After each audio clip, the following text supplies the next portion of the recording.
Welcome to the Banker Lamp. Please enjoy the video. Hello everyone.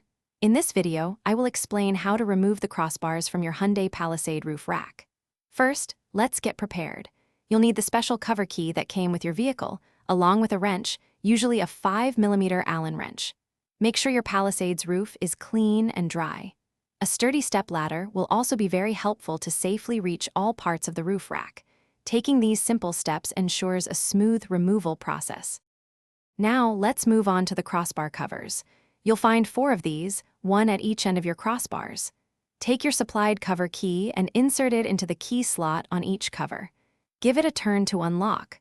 Once unlocked, gently remove each of the 4 plastic covers. It's a good idea to keep these in a secure spot so they don't get misplaced during the process. With the covers off, it's time to loosen the crossbars. Grab your 5mm Allen wrench.